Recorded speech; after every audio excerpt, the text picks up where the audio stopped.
2022 खां वठी हू इन शइ जे पोयां लॻी आहे। 2022 खां वठी 2025 ताईं 22,007 जेके आहिनि से फीमेल इनमें एक्सपायर थी चुकियूं आहिनि, जंहिंमें 3,500 जेके आहिनि से यंग छोकिरियूं। पंहिंजे सिंध वारनि खे, छो जो सिंध में जेको बि रहे थो, चाहे सिंधी हुजे, चाहे पंजाबी हुजे, पठाण हुजे, सभु सिंधी आहिनि, सभु असांजूं नियाणियूं आहिनि। त केरु चाहींदो त असां पंहिंजे नियाणियुनि खे ज़हर ॾियूं? केरु चाहींदो त असां पंहिंजी नियाणियुनि खे जेको आहे सो इहो बांझ बनायूं? सभ खां पहिरीं जीअं असां आहियूं, मुंहिंजी पंहिंजी नंढड़ी आहे मैडम वेठी आहे पब्लिक स्कूल में, मूं सभ खां पहिरीं उनखे वैक्सीन कराई, उन खां पोइ उते सभिनी वैक्सीन बि कराई। पंहिंजे इस्लामिक कंट्रीज़ में कंपलसरी आहे करणु, जेके वॾा इस्लामिक कंट्रीज़ में कंपलसरी आहे। अहिड़ी का ॻाल्हि हुजे आहे त पोइ उहो छा लॻा वैक्सीनूं हमेशह यूनिसेफ ॾींदी आहे, ऐं यूनिसेफ उनखे मुख़्तलिफ़ उन्हनि जा वेंडर्स आहिनि, जिनेवा आहे, स्विट्ज़रलैंड आहे, इन पासां ईंदियूं आहिनि। के न लॻण जो नुक़सान इहो आहे न त सर्वाइकल कैंसर जो को बि स्टार्टिंग स्टेज में को बि सिम्टम्स न आहे। इन जो सिम्टम्स थिए थो जंहिंमहिल लेट स्टेज में, जंहिंमहिल कैंसर डेवलप थी थो वञे, उन खां पोइ सिम्टम स्टार्ट थो थिए। त जेके उहे माण्हू जेके चवनि था त हिन वैक्सीन खे लॻाइण जा ही नुक़सान आहिनि, ऐं उन्हनि खां सवाल कंदसि, अगरि उन्हनि नियाणियुनि खे जेके 9 खां 14 साल वारियूं आहिनि, जिन खे हींअर बचाए सघिजे थो एहतियाती तदाबीर सां, प्रिवेंटिव वैक्सीन सां, 3200 ही डेथ भी थी चुकी है भाई, 1100 उहो सफर्ड में अहिड़ी तरह इहा 2019 जी। हाणे 2030 में डॉक्टर साहब ॿुधायो 8 लाख माण्हुनि खे सीए सर्वाइव थी सघे थो। जेकॾहिं रिसर्च जे लिहाज़ खां असां नंबर से ॻाल्हायूं त माना 5000 पर ईयर जेका आहे इहा डायग्नोस थींदा आहिनि सर्वाइकल कैंसर जा केसिस, ऐं हिन में जेको आहे 3000 खां वधीक डेथ बि थी चुकियूं आहिनि। ऐं मां पंहिंजी ॻाल्हि कयां त मां बि गायनोकोलॉजिस्ट आहियां। मां 2015 में हाउस जॉब कई, हुते ई मूं हिकिड़ो केस ॾिठो जेका स्टेज 4 ते अची पहुतो हो। माना जेका हालत हुई फीमेल बिल्कुलु, माना तव्हां सम्झो त साओ हुयो रुगो, बसि हालत ॾाढी ख़राबु हुई। माण्हू पंहिंजी नियाणियुनि खे पढ़ाए थो, के एॾी मंज़िल ते महिनत करे पहुचाए थो, जेकॾहिं ख़ुदा न ख़्वास्ता या बीमारी थिए थी त तव्हां हुन फैमिली खां पुछो आहे जंहिंजे घर में कैंसर जो मरीज़ आहे। ऑफिसर आहे, हू सॼो जेको आहे सो सर्विकल कैंसर जे बारे में ॿुधाए चुकी आहे त ज़्यादातर ही जेको आहे सो असां फीमेल खे पिया ॾियूं। इहो बि ॿुधायो वियो आहे त असां वटि एतिरी बजट कोन्हे, जंहिंजे करे असां 9 खां 14 सालनि जे नियाणियुनि ताईं जेको आहे सो ही वैक्सीन करियूं पिया। ही वायरल शइ आहे, ही बचा आहे। हिकिड़ी शइ हूंदी आहे प्रिवेंटेशन, जेका पहिरीं बचा थींदी आहे। हिकिड़ी शइ जेका थी वेंदी आहे, अगरि का बि शइ आहे, असां उरड़ी खे था वठूं। तव्हां ॾिसो सियासी समाजी माण्हू आहियो, जॾहिं उरड़ी थींदी आहे त हर ॻोठ में असांजा साफ़ी बि लिखंदा आहिनि, हर माण्हू लिखंदो आहे त ज़ुल्म पियो थिए, हिते टुका कोन था लॻनि, हिते ही कोन थी थिए। जॾहिं हुकूमत हिकिड़ी शइ बहितर नमूने करणु वञे पई, मिसकिन अल्लाह जीअं अॼु चई चुकी आहे असांजी मैडम मिनिस्टर, हिन में केतिरा जेको आहे सो 2022 खां वठी हू इन शइ जे पोयां लॻी आहे। 2022 खां वठी 2025 ताईं 22,007 जेके आहिनि से फीमेल इनमें एक्सपायर थी चुकियूं आहिनि, जंहिंमें 3,500 जेके आहिनि से यंग छोकिरियूं आहिनि। त आऊं पंहिंजे सिंध वारनि खे, छो जो सिंध में जेको बि रहे थो, चाहे सिंधी हुजे, चाहे पंजाबी हुजे, पठाण हुजे, सभु सिंधी आहिनि, सभु असांजूं नियाणियूं आहिनि। त केरु चाहींदो त असां पंहिंजे नियाणियुनि खे ज़हर ॾियूं? केरु चाहींदो त असां पंहिंजी नियाणियुनि खे जेको आहे सो इहो बांझ बनायूं? सभ खां पहिरीं जीअं असां आहियूं, मुंहिंजी पंहिंजी नंढड़ी आहे मैडम वेठी आहे पब्लिक स्कूल में, मूं सभ खां पहिरीं उनखे वैक्सीन कराई, उन खां पोइ उते सभिनी वैक्सीन बि कराई। ॾिसो, हीअ हिकिड़ी सोच आहे, असांखे सोचणो पवंदो। असां अञा बि उन्हनि मुलनि जे चकरनि में, असां उन्हनि फेसबुक जे फिलासॉफरनि जे चकर में जेके वांदा वेठा आहिनि, जीअं साईं जिन चयो त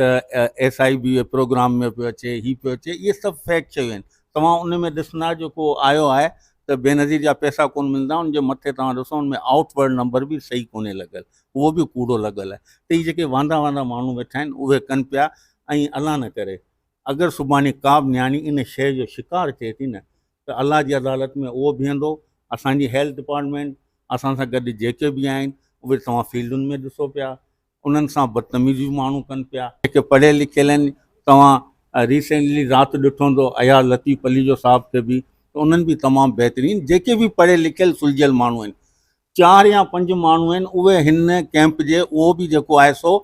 कैंसर माफ़िया या जेके अरबे रुपया ॿोड़ियो वेठा आहिनि पंहिंजी दवाउनि में, उन्हनि जूं अस्पतालूं आहिनि, उहे बंदि बियूं थियनि, त लाज़मन उहे पंहिंजा हुरबा त इस्तेमालु कंदा न, उन्हनि जा टाउट त ग्राउंड ते मौजूदु आहिनि न। जॾहिं त हेतिरा माण्हुनि जे लाइ पॉज़िटिव पिया ॿुधाइनि, तव्हांजा काफ़ी अहिड़ा माण्हू आहिनि, काफ़ी इन्फ्लुएंसर जेके पॉज़िटिव पिया ॿुधाइनि, असां उन्हनि ते यकीन कोन पिया करियूं। आऊं तव्हांजी तवसुस सां पंहिंजे सिंध जे माण्हुनि खे, वालदेन खे, जेके बि सियासी समाजी आहिनि उन्हनि खे इहा ई रिक्वेस्ट कंदुसि, महिरबानी करे तव्हां ॿियनि जे चकर में न अचो, ग़लति प्रोपेगेंडा में न अचो। न्याणी तव्हांजी आहे, तव्हांखे सोचणो आहे। तव्हां ॿियनि जे हिसाब सां अची पंहिंजी न्याणी जी ज़िंदगी तबाह ऐं बर्बादु न करियो। अगरि ही अलाह न करे कंहिंखे थी वियो कैंसर त पोइ उनखां पोइ जो बचाव कोन्हे। महिरबानी। अस्सलाम वालेकुम, मुंहिंजो नालो डॉक्टर नादिया भट्टी आहे, assistant district health officer district number Mohammad Khan में आहियां। ऐं हिन जे तव्हांजो बिल्कुलु जेको क्वेश्चन आहे उहो आहे त मुख़्तलिफ़ क़िस्म जा जेके आहिनि प्रोपेगेंडा ऐं जेके आहिनि मिथ हलनि पिया त हिन में ॿारनि खे कहिड़ा नुक़सान आहिनि। पहिरीं तव्हां क्लियर कंदी हलां, हिन वैक्सीन जो को बि नुक़सान न आहे, इहा क्लियर आहे। WHO चयो आहे को बि साइड इफेक्ट न आहे। अगरि कोई साइड इफेक्ट आहे बि त उहो इहो ई रिपोर्ट थियो आहे त माइल्ड स्वेलिंग थिए थी एट द इंजेक्ट साइट, ऐं थी सघे थो बिल्कुलु माइट्स ऑफ फीवर थिए जेको सिंपल पेनाडोल सां ख़तमु थी सघे थो। असां वटि ही campaign government of Sindh madam Azra Pechuho जे सरकार सां ही स्टार्ट थी आहे 15 सेप्टेंबर खां वठी 27 सेप्टेंबर ताईं। ऐं हिन वैक्सीन में अॼु 6th डे आहे, एसी ताईं को बि अहिड़ो साइड इफेक्ट वारो केस एफी जो को बि रिपोर्ट न आहे थियो। अल्हम्दुलिल्लाह 1500 असांजा वैक्सीनेटेड ॿार थियूं आहिनि, न्याणियूं थियूं आहिनि। ऐं तव्हांखे इहो बि करे ॿुधाईंदी हलां त हिन वैक्सीन खे न लॻाइण जा नुक़सान इलाही आहिनि। तव्हां इहो त ॿुधो हूंदो त हिन वैक्सीन जा नुक़सान केतिरा आहिनि लॻाइण जा, उन्हनि माण्हुनि खां जेके माण्हू न स्कॉलर आहिनि ऐं न ई एजुकेटेड आहिनि, उहे मुख़्तलिफ़ तरीक़े सां। पर हिन वैक्सीन खे न लॻाइण जो नुक़सान इहो आहिनि त सर्वाइकल कैंसर जो को बि स्टार्टिंग स्टेज में को बि सिम्टम्स न आहे। इन जो सिम्टम्स थिए थो जंहिंमहिल लेट स्टेज में, जंहिंमहिल कैंसर डेवलप थी थो वञे, उन खां पोइ सिम्टम स्टार्ट थो थिए। त जेके उहे माण्हू जेके चवनि था त हिन वैक्सीन खे लॻाइण जा ही नुक़सान आहिनि, ऐं उन्हनि खां सवाल कंदसि अगरि उन्हनि न्याणियुनि खे जेके 9 खां 14 साल वारियूं आहिनि जिन खे हींअर बचाए सघिजे थो एहतियाती तदाबीर सां, प्रिवेंटिव वैक्सीन सां, उन्हनि खे अगरि वैक्सीन उन्हनि माण्हुनि जी वजह सां नथी लॻे त छा उन जो ज़िम्मेदार तव्हां आहियो? ऐं उन्हनि खे अगरि उन्हनि न्याणियुनि मां उहा कैंसर उन्हनि खे थी थो वञे त उन्हनि खे न सिर्फ़ु उन्हनि खे कैंसर जो बर्डन यानी उन जो इलाज बर्दाश्त करिणो पवंदो, बल्कि उनखे जेको आहे कि उन्हनि खे नुक़सान बि आहे। त पाकिस्तान में एन्युअली हींअर ताईं 5000 केस रिपोर्ट थियनि पिया सर्वाइकल कैंसर जा। ही एतिरो ख़तरनाक आहे एन्युअली असांजे मुल्क जी तव्हांखे ॿुधायां पई। ऐं उन्हनि मां डेथ जेका आहे उहा 3000 केसिस रिपोर्ट थियनि पिया। ऐं हिन वैक्सीन हीअ मैडम अज़रा पेचो असांजे सिंध में फ्री ऑफ कॉस्ट, एतिरी कॉस्टली वैक्सीन जेका 20 खां 25,000 जी हिकिड़ी अचे थी, उहा असांखे free of cost every 9 to 14 years खे स्कूल में, कम्युनिटी में, हर जगह ते फ्री ऑफ कॉस्ट असांखे अवेलेबल आहे। ऐं कैंपेन अॻियां हली रूटीन में बि आहे, इहो रूटीन वैक्सीनेशन जो पार्ट आहे इहो, त हिनखे लॻाई वञे। छाकाणि त ॿियो तव्हांजो क्वेश्चन हुयो त वाई 9 to 14 ईयर्स, त आउं इहो क्लियर कंदी हलां त असांजी वैक्सीन हमेशह जेका वैक्सीन हूंदी आहे उहा प्रिवेंटिव हूंदी आहे। जॾहिं त 9 खां 14 साल वारियूं जेके न्याणियूं आहिनि उहे जेके न अर्ली प्यूबर्टी एज हूंदी आहे ऐं उहे शादीशुदा न हूंदियूं आहिनि। त हीअ आहे सेक्शुअली ट्रांसमिटेड डिज़ीज़। हिन में 9 खां 14 साल घटि खां घटि एक्सपोजर आहे। वायरस अगरि हिकु दफ़ो एक्सपोजर थी थो वञे त उन खां पोइ उन वैक्सीन जो को फ़ाइदो न आहे। त असांजो इहो आहे त न्याणियुनि जो मुस्तक़बिल बचायूं, उनखे इन कैंसर खां बचायूं। ऐं ही रेशो जेको पाकिस्तान जो 5000 हींअर अचे रिपोर्ट पियो थिए, इहो अॻियां हली निल थी वञे। महिरबानी करे जेके मुख़्तलिफ़ प्रोपेगेंडा आहिनि, जेके जाहिल जेके हींअर मिथ ॾियनि पिया, उन्हनि खे इग्नोर कयो। उन्हनि खां पुछो जेके पढ़ियल लिखियल आहिनि, जेके एजुकेटेड आहिनि, उन्हनि खां तालीम वठो। ऐं को बि क्वेश्चन अचे त महिरबानी करे अथोराइज़ अथॉरिटी खां, हेल्थ डिपार्टमेंट खां, असांजी एजुकेशन डिपार्टमेंट खां तव्हां क्वेश्चन तव्हां क्लियर करे सघो था। ऐं असां वटि हर सवाल जो जवाबु आहे। Thank U. सो इहो ई आहे त असां अॼु पोयां इन करे आहियूं त एजुकेशन पहिरीं हमेशह अहमियत हूंदी आहे एजुकेशन खे। असां वटि पहिरीं न्याणियुनि खे एजुकेशन ॾियण जी बि जेका सोच न हूंदी हुई। चवंदा आहिनि असां मूं पाण इहो ॿुधो आहे त तव्हां जेको आहे न्याणियुनि खे न पढ़ायो, छोकिरनि खे पढ़ायो, न्याणियुनि जी त शादी थी वेंदी हुई। पर अॼु तव्हांजे साम्हूं हिकिड़ी डॉक्टर मौजूदु आहे। ऐं पाण हिकिड़ी डॉक्टर आहियां, ऐं पाण हिकिड़ी न्याणी आहियां। ऐं अॼु इन सवालनि जा जवाब तव्हांखे तॾहिं ॾेई सघां पई त छाकाणि त मूंखे इहा नॉलेज आहे। अगरि तव्हां न्याणियुनि खे तालीम न ॾींदा त तव्हां पोइ हिते ई रहिजी वेंदा हलिया। त महिरबानी करे ऐं अॻे तव्हांखे इहो बि मैसेज ॾींदसि, न्याणियुनि खे तालीम ॾियो त ताकी उन्हनि खे ख़बर पवे सभिनीनि शयुनि जी। ऐं हिकिड़ी ॿी ॻाल्हि क्लियर कंदी हलंदसि त असां वटि हिते कम्यूनिटीज़ में जेको हिन कैंसर खे जेको आहे आराम सां अर्ली जेको तशख़ीस नथो करे सघिजे यकदमि सां, छाकाणि त हिन जी का अलामत कोन्हे का। हिन खे तशख़ीस करण जो हिकिड़ो ई टेस्ट आहे, उहो आहे पेप्समियर। जेको असां वटि हॉस्पिटल्स में DHQs में ऐं आगा खान में, आउं पाण आगा खान जी रेज़िडेंट डॉक्टर आहियां, ऐं उते आगा खान में इहे टेस्ट थियनि पिया, ऐं उते पर उन्हनि खे जिन खे नॉलेज आहे, अवेयरनेस आहे, असां मां कम्यूनिटी में अॼु इहो सभिनीनि खे न्याणियुनि खे ऐं औरतुनि खे बि इहो पैगाम ॾींदसि त महिरबानी करे तव्हां पंहिंजो जेके वॾी उमिरि जो आहिनि, जेके औरतूं आहिनि, उहे हर 3 साल पंहिंजो इहो पेप्सीमर टेस्ट कराइनि, ताकी घटि में घटि उहे इलाजु पंहिंजो टाइमली कराए सघनि, छाकाणि त हिन जो इलाज बि आहे, पर अर्ली स्टेज में बहितर खां बहितर अॻियां हली सर्वाइवल एज वधीक आहे, त बहितर आहे त तव्हां इहो टेस्ट बि करायो ऐं 9 खां 14 साल वारी छोकिरियुनि खे इन वायरस खां ई बचायो, माना इन वायरस जी एक्सपोजर ई उन्हनि खे न थिए, त को ख़तरो ई न हुजे। त महिरबानी करे इन वैक्सीन जे बारे में जेके बि जाहिल कमेंट्स आहिनि, जेके बि मिथ्स आहिनि, उन्हनि खे इग्नोर कयो ऐं उन्हनि खां पुछो जेके पढ़ियल लिखियल माण्हू आहिनि, जेके तव्हां जे अॼु साम्हूं बीठा आहिनि, त महिरबानी करे हिन वैक्सीन खे लॻायो, हिन वैक्सीन जी अहमियत खे सम्झो ऐं न लॻाइण जा नुक़सान खे सम्झो, छाकाणि त अॼु तव्हां ॿिए कंहिंजे चवण ते तव्हां थी सघे थो वैक्सीन न लॻायो, पर सुभाणे अगरि तव्हांखे कैंसर डेवलप थो थिए त उहे माण्हू तव्हांजे लाइ कोन ईंदा इलाज कराइण जे लाइ, तव्हांखे ई उहो बर्डन बर्दाश्त करिणो पवंदो, त हिन वैक्सीन खे प्रिवेंशन जे लाइ इहा वैक्सीन आहे, त महिरबानी करे लॻारायो ऐं पंहिंजे नियाणियुनि जो मुस्तक़बिल बचायो, अॼु जी छोकिरी सुभाणे जी औरत ऐं सुभाणे जी माउ आहे। असां पंहिंजी टीमुनि खे मोकिलियो आहे आउटरीच कम्यूनिटी में, उन में असांजी हेल्थ वर्कर मौजूदु आहे, छाकाणि हिकिड़ी लेडी हेल्थ वर्कर जेका हूंदी आहे उहा हर कम्यूनिटी में हूंदी आहे, असां उन करे लेडी हेल्थ वर्कर खे बि इन्वॉल्व कयो आहे, वैक्सीनेटर खे बि इन्वॉल्व कयो आहे, लेडी हेल्थ जेके विज़िटर्स आहिनि उन्हनि खे बि इन्वॉल्व कयो आहे, त ताकी हिकिड़ी असां जेका आहे उहा टीम ठाही आहे फिक्स साइट ते, जेका उते फैसिलिटी ते हूंदी, हिकिड़ी हूंदी आउटरीच कम्यूनिटी में, विलेजिस में, स्कूल में, ॻोठनि में, उते घर घर वञी इहा तालीम ॾींदी। ऐं पाण जेका आहे असिस्टेंट DHO RMNC आहियां, Sindh lady health worker programme जी, त मुंहिंजो लेडी हेल्थ वर्करनि खे बि इहो ई चयल आहे, पैगाम ॾिनल आहे त तव्हां पंहिंजे घर घर पंहिंजी नियाणियुनि खे इहो मैसेज पहुचायो त हिन वैक्सीन जा फ़ाइदा केतिरा आहिनि ऐं न लॻाइण जा नुक़सान केतिरा आहिनि, त ताकी हीउ मैसेज न सिर्फ़ु कंहिं फैसिलिटी ताईं लिमिटेड हुजे, बल्कि उन्हनि छोकिरियुनि जे लाइ बि हुजे जेके अनएजुकेटेड आहिनि, पढ़ियल लिखियल न आहिनि, इहो मैसेज घर घर ताईं पहुची वञे, ताकी असांजी पूरी सिंध, पूरो पाकिस्तान सेव रहे। Thank you so much. अस्सलाम वालेकुम, मुंहिंजो नालो डॉक्टर गुल कुमार आहे, मां ॿारनि जो डॉक्टर आहियां हिते अस्पताल में, सरकारी में ऐं दिल्ली प्राइवेट। अच्छा, इन मुंहं में बारे में आउं इहो ई ज़िक्र करे सघां थो त हीअ जेकी बीमारी आहे घणो करे 9 खां 14 सालनि में बचनि में बीमारी ॾिठी वई आहे, इन्फेक्शन कराईंदी आहे, पर इन्फेक्शन खां वधीक हिन बीमारी जो नुक़सानु आहे त किन केसिस में इहे कैंसर बि कराईंदी आहे, स्पेशली फीमेल्स में, जेके माना ग्रोइंग चाइल्ड ॿार हूंदा आहिनि, त महिरबानी करे इन्हनि बचनि खे माना इन बीमारी खां बचाइण लाइ तव्हां खां हर ॿार खे, फीमेल चाइल्ड खे 9 खां 14 सालनि ताईं पंहिंजे स्कूलनि में या पंहिंजे घरनि में जिते बि सरकारी अस्पताल में वैक्सीनेशन ज़रूरु कराइजे। Thank U sir. अदा इहा जेका वैक्सीन आहे इहा ठहियल त माना 1991 में जेका मूं ॿुधी आहे न,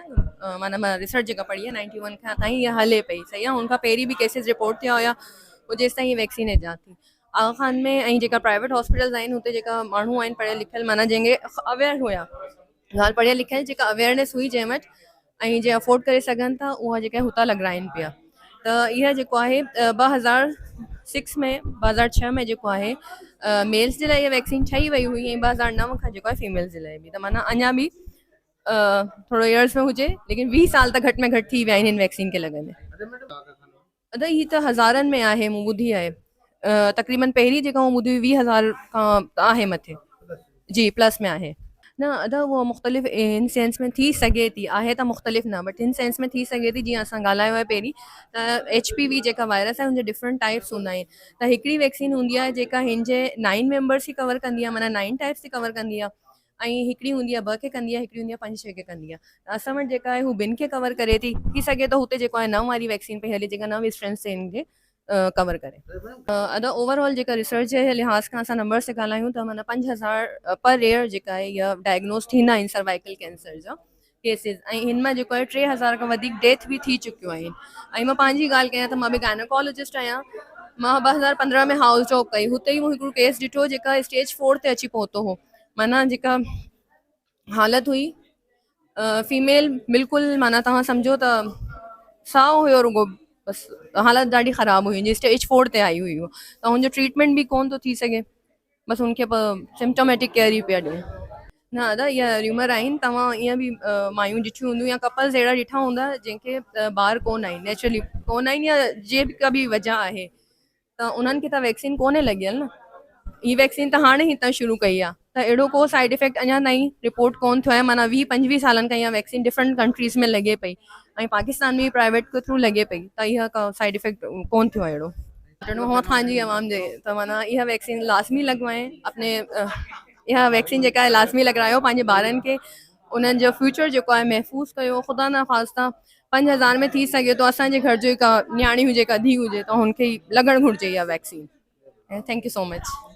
अदा तव्हां ॾिसो न पाण त हिकिड़ो तरक़ी पज़ीर मुल्क आहियूं ऐं सिंध त पंहिंजी तमामु पोइते पियल आहे हिकिड़ो त तालीम याफ़्ता बि घटि आहियूं उन खां सवाइ पंहिंजी जेका आहे न गुरबत बि घणी आहे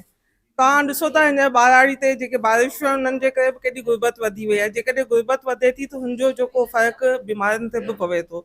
जीअं त हीअ बीमारी जेका आहे तमामु घणी ख़तरनाक आहे ऐं ख़ासि करे जेके औरतूं आहिनि उन्हनि में घणी हद ताईं जेके नौजवान नस्ल जूं औरतूं आहिनि उन्हनि खे लॻे थी ऐं हिन बीमारी जे करे जेको आहे न बच्चेदानी जी कैंसर जे करे माण्हू जेको आहे न ॿांझपन बि थिए थो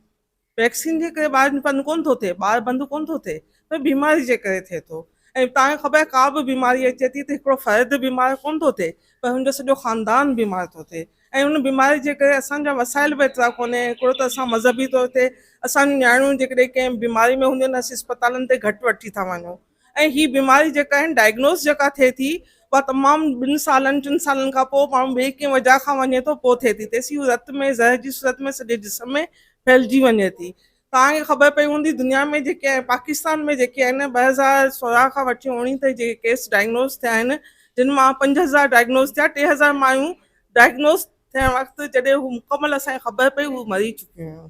ऐं हिकिड़ी असांजी डॉक्टर हुई लियारी जी डॉक्टर हुई जेका उनखे बि हीअ बीमारी थी ऐं हुनजी बि जेका डायग्नोस तमामु देरि सां थी जॾहिं डायग्नोस थी त हुनजी बि डेथ थी वई तव्हां ॾिसो हेॾा माण्हू पंहिंजी नियाणियुनि खे पढ़ाए थो कंहिं एॾी मंज़िल ते महिनत करे पहुचाए थो जेकॾहिं ख़ुदा न ख़्वास्ता या बीमारी थिए थी त तव्हां हुन फैमिली खां पुछो आहे जंहिंजे घर में कैंसर जो मरीज़ आहे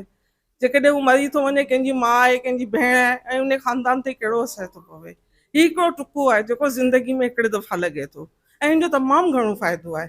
पाण ॾिसो न हज़ूर पाक साहिब जिन जा इस्लाम जा बुक्स असां पढ़िया आहिनि जिन में असांजे वॾनि बि असांखे सम्झायो त उन्हनि इहो चयो त बीमारी खां बचिजे जंहिंजे लाइ साफ़ सुथराई आहे तरीक़ा हुआ हिन वक़्तु दुनिया में वरी ई तरीक़ा आहिनि इंजेक्शन आहे हिकिड़ी वैक्सीन आहे तव्हां ॾिसो असां पहिरीं बि ॿार जेके बि आहिनि माइरियूं आहिनि उनखे वैक्सीन कयूं था ऐं हीअ वैक्सीन हुतां ई थी अचे जितां बाक़ी वैक्सीन पंहिंजूं जेके अचनि थियूं उहे डॉक्टर आहिनि उहे साइंसदान आहिनि जिन इहे दरियाफ़त कयूं आहिनि ऐं उन खां पोइ उन्हनि ई अस्पतालनि में असीं साॻिया ई माण्हू आहियूं जेके पोलियो ड्रॉप्स बि पियारियूं था टीबी जे बचनि जा टुका खिचड़े जा टुका कारी साई जा टुका बसी था हणूं ऐं ओड़ी जा टुका बसी साॻिया था हणूं पोइ तव्हां ॿुधायो त हीउ टुको जेकॾहिं ख़राबु हुजे असीं कीअं लॻायूं जेको असीं पहिरीं जेको शुरूआति असीं पंहिंजे बचनि खां पिया करियूं तव्हां सॼी क़ौम खे आउं अपील कंदसि ऐं तव्हांखे चवंदसि बाबा सुभाणे कंहिंजी नियाणी जेकॾहिं ख़ुदा न ख़्वास्ता टुके न लॻाइण जे करे कंहिं बीमारी जो शिकार थी त हुनजो क़तल जो ज़िमेदार केरु हूंदो वरी बि तव्हांखे चवां थी अदा थोरी आहे हिकिड़ी सुई आहे हिकिड़े दफ़ा लॻंदी तव्हां पंहिंजे बच्चनि खे 9 खां 14 सालनि जी छोकिरियुनि खे ज़रूरु लॻायो